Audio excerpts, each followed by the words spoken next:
Hello friends, मैं संजय और आप सबका सभी सोशल मीडिया प्लेटफॉर्म पे स्वागत करता हूं। और आज हम लेकर आए हैं चैप्टर 2 कंप्यूटर का, जो कि एमपीट पटवारी 2023 में जो पेपर होने वाले हैं मार्च में 15 मार्च से स्टार्ट है, उसी का हम लोग सीरीज़ चालू किए हैं कंप्यूटर का। जल्द ही हिंदी ग्रामर का भी आने वाली है सीरीज, आप लोग वेट कीजिए। सभी सब्जेक्ट का धीरे धीरे हम कोशिश करेंगे, जो हम लर्न करेंगे वो आप तक शेयर करेंगे, ठीक है। हम भी तैयारी कर रहे हैं, आपके साथ करेंगे। कि आज अध्याय 2 है। अध्याय 1 हम लोगों ने कल पढ़ लिया था। हम आपको बता दें कि जो चैप्टर 1 था उसमें हम लोगों ने 16 क्वेश्चन किए थे, और चैप्टर 2 में आज लगभग 10 है, लगभग 10 क्वेश्चन है, कल 16 क्वेश्चन। इसी प्रकार लगभग 20 से 25 क्वेश्चन है, जो कि बहुत ज़्यादा, किसी किस्म 30 क्वेश्चन है, 40 क्वेश्चन है किसी टॉपिक में, जो जिससे ज़्यादा क्वेश्चन आ रहा है। ये ऐसे क्वेश्चन की सीरीज हम करा रहे हैं जो बार बार पेपर में आते हैं।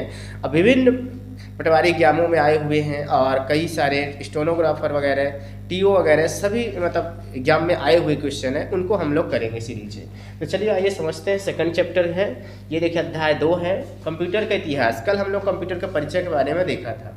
कंप्यूटर के इतिहास में हम लोग देखेंगे यहाँ पे, ये देखिए इसमें दिया गया है। पहला क्या दिया गया है, निम्नलिखित में से सबसे सरल और सबसे पुरानी कंप्यूटिंग डिवाइस कौन सी है। सबसे सरल, आपको ये ध्यान रखना, इन्हीं पॉइंट को आप ध्यान रख करके वहाँ पर पेपर में, जब पेपर में आएगा तो बहुत कन्फ्यूजन होगा। वहाँ पे जब क्वेश्चन को आप देखोगे तो बहुत ज़्यादा कन्फ्यूजन होगा, और लगेगा कि ए भी सही है, कि बी भी सही है, सी सही है, डी सभी सही लगेगा आपको। लेकिन आपको क्या करना है, कुछ पॉइंट्स को, कुछ शब्दों को, क्वेश्चन में से कुछ शब्दों को हम पकड़ कर रखते हैं, पॉइंट कर लेते हैं। जैसे सबसे सरल, सबसे पुरानी शब्द, ठीक है। तो इसमें स्लाइड रूल नहीं था, कैलकुलेटर उसमें था ही नहीं। कैलकुलेटिंग मशीन एबाकस था, जो कि यही एक ऐसा यंत्र है जो कि सबसे सरल और पुरानी कंप्यूटिंग डिवाइस के नाम से जाना जाता है, ठीक है। इसके बारे में और जानना चाहते हैं तो हम आपको दिखा दें नीचे। ये देखिए आंसर में है, एबाकस एक प्राचीन गणना यंत्र है, यहाँ पे मंत्र लिखो, यंत्र है जिसका आविष्कार प्राचीन बेबीलोन, ये एक स्थान है, में अंकों की गणना के लिए, अंकों की गणना के लिए, ये आपको पॉइंट करना है, अंकों की गणना के लिए, ठीक है, किया गया था। इसे संसार का प्रथम गणक मंत्र यानी यंत्र कहा जाता है, ठीक है, बिल्कुल। अगला है आपका, देखिए यहाँ पे PDP-8 कंप्यूटर की किस जनरेशन से संबंधित है, ठीक है, किस जनरेशन से संबंधित है, ये चीज़ पूछ रहा है यहाँ पे। तो PDP, ये याद रखना है आपको नाम, ठीक है। इसका संबंध तृतीय जनरेशन से, यांत्रिक जनरेशन, यांत्रिक कोई जनरेशन नहीं होता है, प्रथम जनरेशन, द्वितीय जनरेशन, तृतीय, एक चतुर्थ होता है, पंच और षष्ठ सप्त बहुत सारे हैं।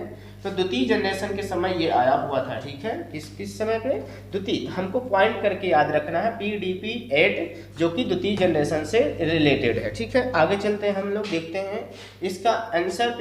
PDP के बारे में जो दिया गया है, इसके बारे में हम लोग देख लेते हैं। तो ये देखिए दिया गया यहाँ पे सी नंबर व्याख्या। PDP जो 8 है, ई डिजिटल उपकरण, ई डिजिटल इलेक्ट्रॉनिक डिजिटल उपकरण है, निगम द्वारा डिजाइन किया गया था, ताकि एक सामान्य प्रयोजन कंप्यूटर बन सके जो उन्नत उपयोगकर्ता की अधिक जरूरतों को पूरा करे। मॉड्यूलर विस्तार में सक्षम होने के कारण भी यह औसत उपयोगकर्ताओं की जरूरतों को पूरा करता है। यह कंप्यूटर की द्वितीय जनरेशन से संबंधित है। देखिए इसके बारे में काफ़ी ज़्यादा जानकारी दी गई है। आगे देखते हैं हम लोग, किसने सर्वप्रथम डाटा फोन और पहले ज्ञात मॉडम का आविष्कार किया था। ये देखिए डाटा फोन और मॉडम, ये आपको ध्यान रखना है, यही पॉइंट करना है कि डाटा फोन और मॉडम, ठीक है। किस में, देखिए सभी सन वाले क्वेश्चन है जो कि बार बार आ रहे हैं आपके, ठीक है, बिल्कुल। इसमें ऑप्शन हम आपको दिखा दें कि AT और T, ये एक है IBM है, कंपनी का नाम है, जूनियर और सिस्को। ये कौन सी कंपनी है, IBM, सिस्को है, जूनियर, AT और T। तो इसमें से लगभग AT ने इसका आविष्कार किया था। किसका, प्रथम डाटा फोन और पहले ज्ञात मॉडम का आविष्कार AT और T ने। इनके बारे में और जानना है तो हम लोग नीचे देखते हैं, इसके एक्सप्लेनेशन में क्या कहता है। ये देखिए यहाँ पे दिया गया है, सर्वप्रथम डाटा फोन मॉडम का आविष्कार AT व T ने किया था। जो मॉडेम एक modulator demodulator network hardware device है, यानी कि वो मॉड्यूलेट भी करता है, डिमॉड्यूलेट। आपको मॉड्यूलेटर डिमॉड्यूलेटर समय से बता सकते हैं। जैसे देखिए जैसे हम लोग आवाज़, माइक में आवाज़ बोलते हैं, ये लगा हुआ माइक, इसमें आवाज़ बोलते हैं, और ये तार के माध्यम से इसको डिमॉड्यूलेट करता है वायर में तरंग के माध्यम। उसके बाद वो जाता है वहाँ पे माइक में, स्पीकर में, तो फिर से वॉइस में कन्वर्ट करता है। तो कन्वर्टर जो होते हैं इनको मॉड्यूलेटर कहीं ना कहीं कहा जाता है। नेटवर्क हार्डवेयर डिवाइस है, जबकि डेटा फोन मॉडम की तरह उपयोग किए जाने वाला पुराना वर्जन है। ये इनके बारे में काफ़ी जानकारी दी गई है, एक्सप्लेन, ताकि आपको कन्फ्यूजन ना हो। चलिए हम लोग देखते हैं यहाँ पे सबसे पहली गणना करने वाली डिवाइस है, सबसे पहली गणना करने वाली। तो ये तो आपने देखा भी, सबसे सरल, सबसे पहली गणना करने वाली वो थी डिवाइस आपकी अबेकस थी, ठीक है। कैलकुलेटर था नहीं उसमें, डिफरेंस इंजन नहीं था, एनालिटिकल इंजन बाद में आया है सब। तो एबाकस था उस समय सबसे पहले, ठीक है, बिल्कुल। इसके बारे में आपने पीछे देखा था। सबसे पहली गणना करने वाली डिवाइस भी एबाकस है।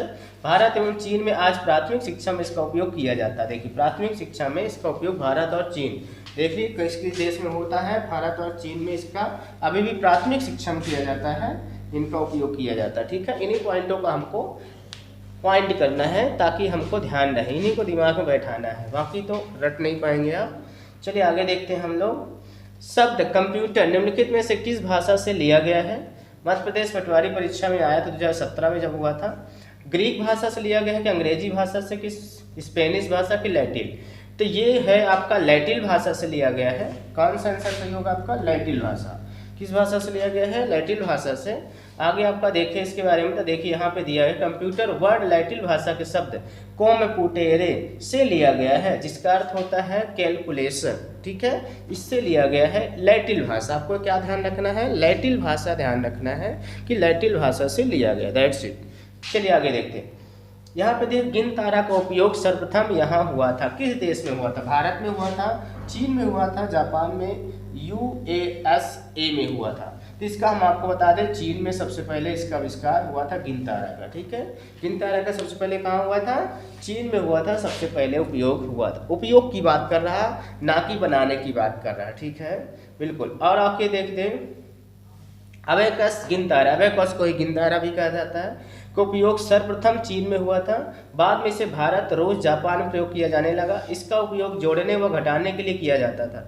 इसमें कई समांतर क्षणों को एक साथ एक सांचे में कस दिया जाता था, जिसमें छोटी छोटी गुड़ियाँ लगी रहती थी। इन गुड़ियों की सहायता से मैथमेटिकल कैलकुलेशन किए जाते थे। देखिए इसमें दिया गया है आपको, बहुत अच्छा। आगे देखिए पहला इलेक्ट्रॉनिक कंप्यूटर कौन सा था? पहला इलेक्ट्रॉनिक कंप्यूटर, इलेक्ट्रॉनिक यानी बिजली से चलने वाला, कौन सा था? पहला। अब देखिए यहाँ पे इलेक्ट्रॉनिक शब्द जोड़े, पहला कंप्यूटर नहीं पूछा, पहला इलेक्ट्रॉनिक कंप्यूटर, ई कंप्यूटर पूछा है, कौन सा था? Z3 था, इनैक था, या फिर मार्क फर्स्ट था, ABCD था? इसका हम आपको बता दें इनैक था, ठीक है, इनैक था, जो कि पहला इलेक्ट्रॉनिक कंप्यूटर हुआ करता था, ठीक है, बिल्कुल। आगे देखते हैं हम लोग, ये देखिए इनैक पहला इलेक्ट्रॉनिक कंप्यूटर था। आगे देखते हैं, ये देखिए यहाँ पे है 1969 में US ने एक नेशनल कंप्यूटर नेटवर्क प्रोजेक्ट तैयार किया था, जिससे कि इंटरनेट को लॉन्च किया गया था। उस वित्तीय प्रोजेक्ट का नाम था, वित्तीय प्रोजेक्ट क्या था? फाइनेंशियल जो प्रोजेक्ट था उसका नाम था क्या? जिसमें 1969 में US ने एक नेशनल कंप्यूटर नेटवर्क प्रोजेक्ट, आपको पॉइंट क्वेश्चन को समझना है, ठीक है, बिल्कुल। वेब था कि ISP था कि आपका CERN था, CERN, या अपर्णा नेट था? तो मैं आपको बता दूं इसमें से अपर्णा नेट आपका राइट है, ठीक है। अपर्णा नेट ऐसा प्रोजेक्ट था जो कि इंटरनेशनल कंप्यूटर नेटवर्क प्रोजेक्ट बनाया गया था इसी पे, ठीक है, बिल्कुल, यही अपर्णा नेट। अपर्णा नेट के बारे में आपको दिखा दें तो इसमें से ये 1969 में को एक नेशनल कंप्यूटर नेटवर्क प्रोजेक्ट तैयार किया था, जिसे कि इंटरनेट को लॉन्च किया गया था। उस वित्तीय प्रोजेक्ट का नाम अपर्णा नेट था, जिससे इंटरनेट लॉन्च किया गया था, ठीक है। इंटरनेट लॉन्च किया था अपर्णा नेट से, किससे? अपर्णा नेट से किया गया था, ठीक है, बिल्कुल। आगे देखते हैं इसमें ईनिया का क्या प्रदर्शित करता है? ये ईनिया का क्या प्रदर्शित करता है? इसका फुल फॉर्म यानी कि क्या कह सकता है? Electronic number integrator and computer, ठीक है। Electrical number indicator and indicator, देखो नंबर इंडिकेटर तो इंडिकेट कर रहा है नंबर को हम कंप्यूटर की भाषा में न्यूमेरिकल कहते हैं। तो electronic numerical indicator and computer, electrical numerical indicator and computation तो बिल्कुल नहीं हो सकता, यही C नंबर आपका सही है, न्यूमेरिकल, ठीक है। Electronic numerical indicator and computer, C number इसका आंसर हम लोग देख लेते हैं, C नंबर। इसके बारे में काफ़ी कुछ दिया गया है, देख लेते हैं, ठीक है। देखिए सबसे पहला general purpose computer Pennsylvania university में जॉन W माउचले तथा J प्रेसपर एकरट के निर्देशन में बना, जिसका नाम ENIAC था।